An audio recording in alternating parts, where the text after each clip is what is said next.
할렐루야, 주님의 이름으로 문안드립니다. 함께 사도신경으로 신앙 고백하심으로써 수요일 새벽 예배를 시작하겠습니다. 나는 전능하신 아버지 하나님, 천지의 창조주를 믿습니다. 나는 그의 유일하신 아들, 우리 주 예수 그리스도를 믿습니다.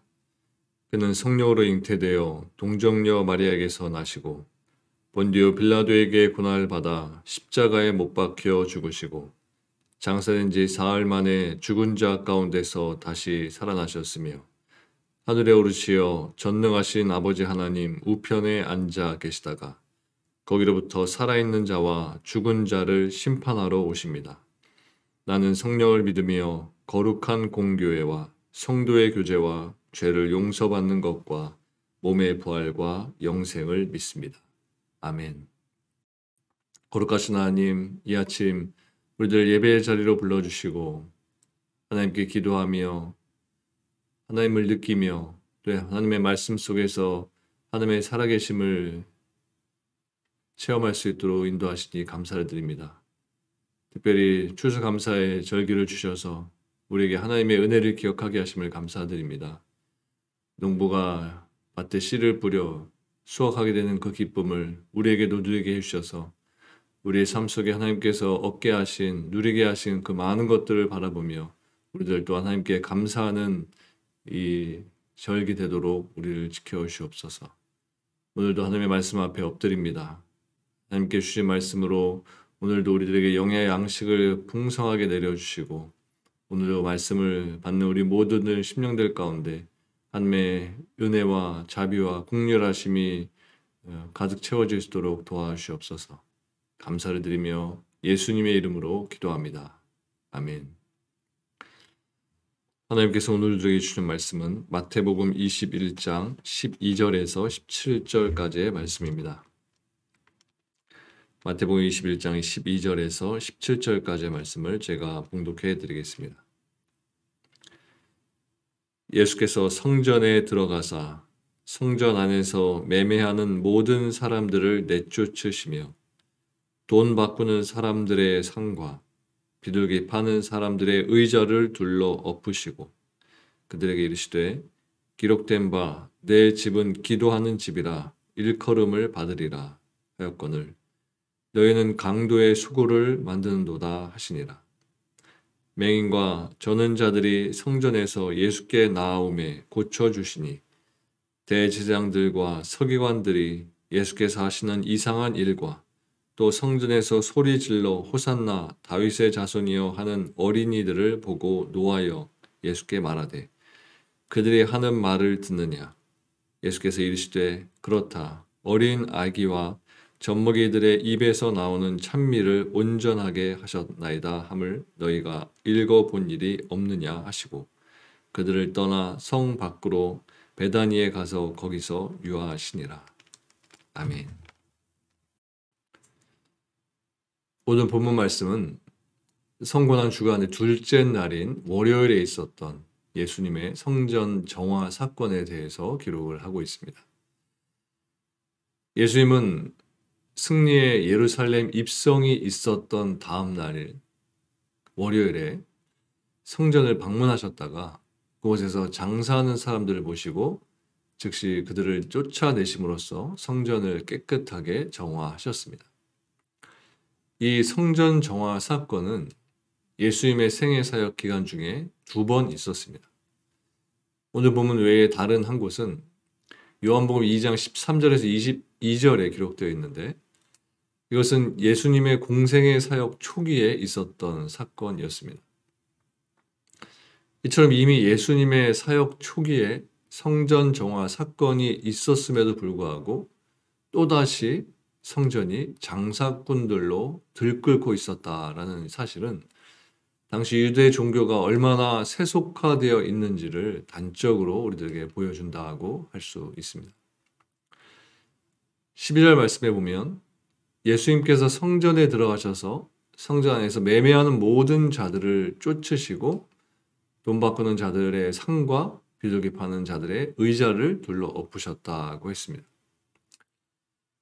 이것은 당시 유대 종교가 얼마나 부패하고 또 타락했는지를 보여주는 것입니다. 성전은 하나님의 임재의 상징적인 처소로서 거룩한 곳인데 그러한 거룩한 성전을 유대 종교의 지도자들은 시장 바닥과 같이 만들어 버렸던 것입니다. 물론 여기서 제물로 사용될 짐승을 매매하고 돈을 바꿔주는 행위는 성전세를 바치는 사람들의 편의를 도모한다는 취지에서 나온 것이었습니다.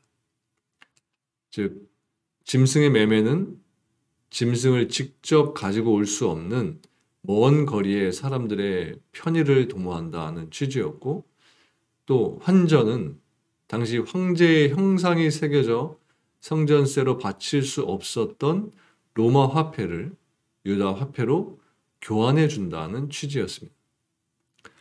그러나 이러한 짐승의 매매와 환전 행위는 사실 성전 안에 상인들과 담합을 해서 각종 이권을 챙기려는 타락한 제사장들이 도입한 것이었습니다. 말하자면 하나님의 거룩한 성전이 검은 돈을 노린 자들에 의해서 더럽혀졌다는 것입니다. 결국 유대 종교의 최후의 보루라고 할 수 있는 성전까지 이렇게 부패하고 더럽혀졌으니 당시 유대 종교의 타락이란 이루 말할 수 없을 정도로 심각했다는 것을 알 수 있게 됩니다. 예수님은 성전에 들어가셔서 성전에서 장사하면서 성전을 더럽힌 자들을 쫓아내셨습니다. 성전은 하나님의 임재의 상징적인 처소로 어떤 경우에도 더럽혀져서는 안 되었습니다. 성전은 늘 거룩하게 유지가 되고 보존되어야 했습니다. 만일 성전이 더럽혀졌다면 성전은 더 이상 하나님의 임재의 상징적인 처소가 될 수 없고 결국 그것은 파괴되는 것이 마땅한 것입니다. 실제로 제사장들과 장사꾼들에 의해 더럽혀진 당시 예루살렘 성전은 예수님으로부터 파괴 선고를 듣고 AD 70년에 로마 군대에 의해서 철저하게 파괴되고 말았습니다. 여기서 우리는 우리가 우리의 몸을 어떻게 관리해야 하는지를 알게 됩니다. 성경은 우리 몸이 하나님의 성전이라고 말씀하고 있습니다. 그것은 우리가 예수 그리스도를 믿을 때 하나님의 영이신 성령님께서 우리 안에 내주하시기 때문인 것입니다. 이렇게 우리 몸은 성령님께서 거주하시는 거룩한 하나님의 성전입니다. 그러므로 우리는 우리 몸을 함부로 사용해서 죄로 더럽혀지는 일이 없도록 늘 조심해야 하는 것입니다. 이와 관련해서 사도 바울은 로마서 13장 13절 말씀에 보면 방탕과 술 취하지 말며 음란과 호색하지 말며 쟁투와 시기하지 말라라고 했습니다. 만약 우리가 하나님의 성전된 우리의 몸을 더럽힌다면 우리는 주님께서 오시는 날에 책망과 심판을 면하지 못하게 되는 것입니다. 따라서 우리는 날마다 우리의 몸을 죄와 불의로부터 지켜서 거룩하게 보존해야만 하는 것입니다. 이어서 본문 14절 말씀에 보면 맹인과 저는 자들이 성전에서 예수님을 만나서 고침을 받는 이야기가 나옵니다. 맹인이나 저는 자들은 당시 사회에서 외면을 당하던 소외 계층이었는데 성전에서 예수님을 만남으로써 그들의 인생에서 행복을 가로막는 최대의 장애물이 제거가 된 것입니다. 우리는 그들이 몇 명이나 되는지 그 숫자를 정확하게 알 수는 없지만 이 단어들이 복수형으로 언급된 것을 보면 여러 명이었던 것을 추측하게 됩니다. 아마도 그들은 대개가 선천성 장애를 가진 사람들이었을 겁니다. 자신들의 의지나 실수와 상관이 없이 애초부터 무거운 멍에를 가지고 태어난 사람들인 것입니다. 그래서 일생을 사람들의 멸시와 천대 속에서 자신의 꿈을 미처 펼쳐볼 생각도 하지 못하고 모든 것을 포기했을지도 모릅니다. 그런데 그러한 그들이 예수님을 만남으로써 새로운 인생을 시작하게 된 것입니다. 이와 같이 예수님은 우리가 안고 있는 모든 문제들의 해답이 되십니다. 예수님은 요한복음 14장 6절에서 내가 곧 길이라고 말씀하셨습니다. 이 말씀 속에는 내가 곧 너희가 만나는 모든 문제들의 해답이다라는 의미도 함축되어 있는 것입니다. 사람들은 여러 가지 이유들로 인해서 절망하게 됩니다. 살면서 자신의 힘으로 해결이 불가능하다고 판단되기 때문에 절망하게 되는 것입니다. 하지만 어떤 문제든지 예수님에게로 가지고 오면 해답을 찾게 되는 것입니다. 마태복음 4장 24절에 보면 그의 소문이 온 수리아에 퍼진지라 사람들이 모든 앓는 자, 곧 각종 병에 걸려서 고통당하는 자, 귀신 들린 자, 간질하는 자, 중풍병자들을 데려오니 그들을 고치시더라고 기록하고 있습니다.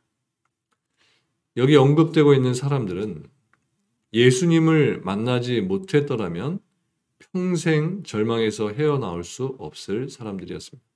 그들은 의사의 도움을 받을 만한 경제적 여유가 없어서라기보다는 의사들이 고칠 수 없는 상태였기 때문에 그들은 예수님을 찾아왔던 것이고 그 결과 그들이 가졌던 문제를 해결받았던 것입니다. 또 이어서 15절 말씀에 보면 유대 종교의 지도자들인 대제사장들과 서기관들이 예수님께서 행하시는 일과 또 아이들이 성전에서 예수님을 보고 호산나 외치면서 환호하는 것에 대해 보인 반응이 그곳에 나옵니다. 그들은 몹시 분노했습니다. 아마도 공적으로 자신들의 인정도 받지 못한 낯선 사람을 메시아로 여기고 환호하는 것이 못마땅했기 때문이었을 겁니다. 우리는 이 사람들의 태도에 주목할 필요가 있습니다. 그들은 팔레스틴 지역의 밖에서 살다가 유월절을 지키려고 찾아온 순례자들이 아니라 당시 유대 종교를 대표하던 사람들이었습니다. 당연히 그들은 예수님에 관한 소문을 들었을 것이고 적지 않은 수가 예수님이 행하시는 기적의 현장에서 그 기적을 직접 목도하기도 했을 것입니다. 그리고 지금 성전에서 맹인이 눈을 뜨고 저는 사람이 정상적으로 걷게 되는 광경도 직접 봤습니다. 이것은 예수님이 구약에 예언된 메시아시라는 것에 대한 명백한 증거였습니다. 그럼에도 불구하고 그들은 이 일을 행하시는 분이 누구인지를 깨닫지 못하고 도리어 분노했습니다. 그들은 이사야가 예언한 것처럼 듣기는 들어도 깨닫지 못하고 보기는 보아도 알지 못하는 그렇게 마음이 둔해지고 귀가 막히고 눈이 감긴 사람들이었던 겁니다. 지도자들의 영적 상태가 이와 같았기 때문에 당시 유대 백성들의 상황을 쉽게 짐작할 수 있는 것입니다. 오늘 우리는 이 문제가 나 혹은 우리들의 교회와 무관할 것으로 생각하지 말아야 합니다. 그들의 모습이 어쩌면 우리의 현재 모습일 수도 있습니다. 신앙 고백과 경건이라는 가면 뒤에 숨겨진 우리들의 실체가 이와 유사할 수도 있다는 것입니다. 어떤 사람들은 신앙의 연륜은 많은데 영적으로 여전히 어린아이의 상태에 있을 수도 있고 또 어떤 이들은 성경 지식이나 체험은 많은데 삶의 열매들이 전혀 보여지지 않을 수도 있는 것입니다. 영적인 지식이 많으면 영적인 지식이 없으면 누구라도 이와 같이 될 수밖에 없기 때문에 우리 모두는 부단히 자기를 살펴야만 하는 것입니다. 이 지식을 가져야만 하나님의 뜻을 찾아서 그곳으로 나아갈 수 있게 되는 것입니다. 신령한 일은 신령한 것으로만 분별할 수 있는 법입니다. 육에 속한 사람들에게는 영적인 일들이 생소하게 느껴질 수밖에 없습니다. 이런 사람들은 단단한 식물을 먹지 못하는 신앙적 미숙아들인 것입니다.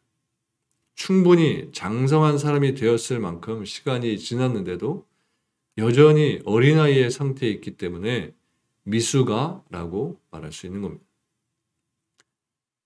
여러분 2000여 년 전에 성전을 방문하신 주님께서는 세상적인 탐욕을 가진 자들에 의해 더럽혀진 성전을 정화하시고 성전을 더럽힌 자들을 책망하셨습니다.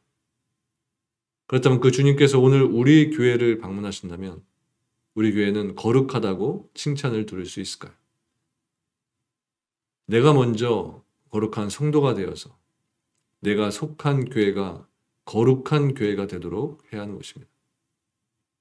나로 인해서 교회 안에 거룩의 모습이 사라지고 나 때문에 하나님의 거룩하심에 손상이 되도록 해서는 안 되는 것입니다.